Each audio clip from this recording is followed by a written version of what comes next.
Kiša je srećom prestala, a blato je ostalo. Večeras i sutra na Ušću u Beogradu svetska muzička atrakcija nemački bend Rammstein. Grad je pun ljubitelja te vrste muzike, festivalska atmosfera osjećala se svude na ulicama. Svi se slažu da dugo u Srbiji nije održan veći koncert. Svako ko je mogao da osmisli neki izvor zarade, tim povodom se već snašao. Recimo, drastično je poskupelo izdavanje stanova na dan. A ima i onih koji jednokratnu zaradu pokušavaju da ostvare i na nedozvoljene načine.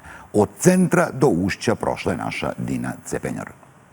Smeštaj za dvoje ovog vikenda u Beogradu skuplji je nego u Londonu. Na Terazijama, Savskom vencu i drugim krajevima grada koji su blizu centra, 2 noćenja koštaju i preko 200.000 dinara. U Londonu, na Trafalgar Square-u, Piccadilly ili Westminsteru jeftinije je.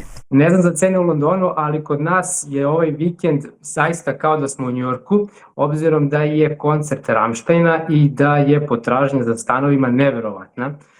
Ja se ne bavim konkretno stanom na dan, ali ono što čujem od ljudi koji se bave time je da su se cene utrostručile, čak u nekim situacijama i upetostručile, to je da ono što je u normalnim okolnostima 50 evra noć, sada je 200, 250, 300, znači u principu koliko god da tražite trenutno za svoj apartman, dobit ćete.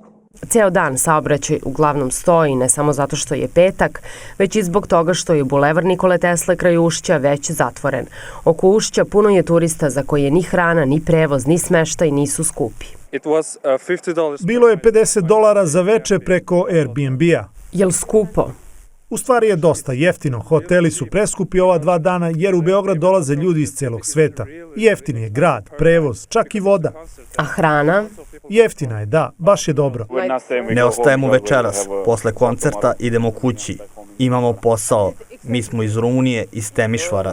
I jel skupo? Pa nije, bili smo nekoliko puta ovde u Srbiji na Kopaoniku. Nije mnogo skupo. Ovde smo nedelju dana i prvi apartman smo platili 75 evra za noć. Sada smo u hotelu koji je ovde blizu i plaćamo 500 evra za 4 noći. Šta vam se najviše sviđa, jel skupo? Zbog koncerta je sad sve skupo, ali ostalim danima ovde je baš jeftino. Da je Beograd jeftin, reći će većina turista. I za Ruse koji su se preselili u Beograd kad je počeo rat u Ukrajini, stanovi su bili više nego pristupačni, pa su zbog njih cene skočile u nebo. Te visoke cene morali su da plaćaju i Beograđani i posle 2 godine od tad nema ni naznaka o padanju cena. Kad Rammstein ode, pašće cene, ali samo jednodnevnih smeštaja. Za druga pojeftinjenja ne treba se nadati. Kupoprodajne cene stanova su manje više stabilne. Poslednjih godinu dana nije bilo nekih pomaka. Mnogi se nadaju nekom snižavanju cena, ali ja se ne bi baš kladio u to. Mislim da će cene ostati na istom nivou kakvom su trenutno. Mislim da su veće šanse čak i da porastu nego da se smanje, jer jednostavno mi u Srbiji nemamo finansijska sredstva drugačija za čuvanje novca, tako da je svako ko skupi neku sumu novca, najbolji način da taj novac sačuva je da uloži u nekretnine. Iz tog razloga mislim da cene nekretnina sigurno neće padati. Padala je kiša do pola dana, pa je i centar grada bio u kolapsu. Knez Mihajlova očekivano puno turista. Iz Rusije sam, zovem se Anton i ostajemo još 2 dana. Došao sam na koncert Rammsteina. Nisam prvi put ovde, volim Srbiju, Crnu Goru. Volim da dođem na Balkan, volim vašu zemlju, kulturu. Došli smo pre 2 dana i slične su cene kao u Turskoj. Tamo je malo skuplje, sviđa mi se ovde, ljudi su baš ljubazni prema nama. Koliko ste platili hotel? 3 dana, 500 evra. Jel to mnogo? Jeste previše, ali došli smo iz Turske i znam situaciju, znala sam da je skupo. Ja sam sa Srednjeg zapada iza Jove. Ovde sam 2 nedelje i idem kući za nedelju dana. A što ste ovde? Škola plaća putovanje. Ovde smo da upoznajemo kulturu Srbije. Videli smo dosta predstava, muzičkih nastupa i još stvari.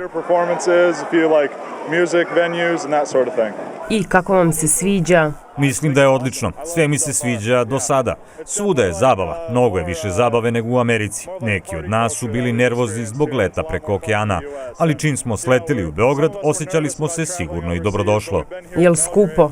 Ne, Zavisi, znam da se većina poslova plaća dosta manje nego u Americi, ali sa američkom platom cene su ovde jeftine. Taksista u Srbiji, koji zarađuje nešto više od prosečne plate, koja je 818 evra, nedavno je pokušao da naplati vožnju strancima od aerodroma do smeštaja 30.000 dinara. Više javno tužilaštvo u Beogradu podiglo je optužnicu protiv njega jer je pokušao da izvrši krivično delo razbojništvo na štetu dva strana državljana. U prethodnih nekoliko dana takvi slučajevi nisu prijavljeni. Dina Cepenjor, Televizija Nova.